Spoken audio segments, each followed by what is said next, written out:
Ya pemirsa, masa yakni pedagang pasar 16 Ilir yang sebagian besar kaum emak-emak mendatangi kantor Wali Kota Palembang untuk menyuarakan penolakan terhadap rencana relokasi pedagang dan masalah soal SHM SRS buntut dari pelaksanaan revitalisasi pasar 16 Ilir Palembang.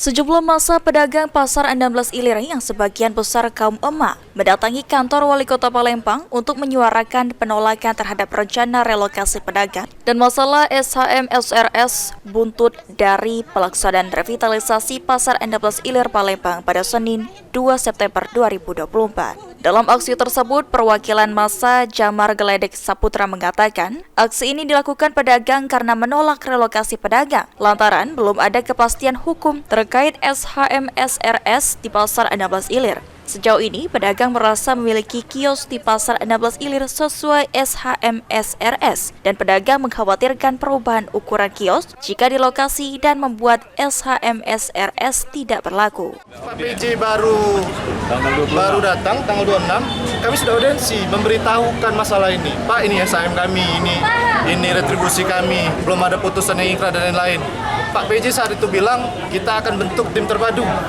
Sampai sekarang tidak ada tim terpadu, tiba-tiba hal-hal ini yang terjadi. Artinya mau direlokasi kalau kepastian hukumnya sudah jelas. Benar, Pak. Oke, tentang SHM-RS tadi. Benar. Sementara itu, PJ Wali Kota Palembang Uco Abdul Rauf Damenta mengatakan, dari aksi ini pemerintah Kota Palembang akan memberikan satu kali lagi pertemuan dengan pedagang dalam minggu ini, guna menemukan titik terang masalah SHM SRS. Jika masih belum ada yang titik temu, pemerintah Kota Palembang akan membawa permasalahan ini ke ranah hukum. Sementara untuk relokasi pedagang akan tetap dilakukan sesuai jadwal yang ditentukan. Ya tetap jalan. Itu karena itu kan untuk menata agar supaya semua berdagangnya tidak terhenti. Itu perbaikan dilakukan. Artinya tetap lanjut ya Pak ya? Iya dong. Ada batas waktunya nggak? Saya memberi kesempatan sekali lagi kita untuk bermusyawarah sebelum dibawa ke ranah hukum. Sekali lagi bermusyawarah, ya kan? Insya Allah mudah-mudahan dalam sekali lagi musyawarah itu bisa dapat titik temu. Kalau sudah titik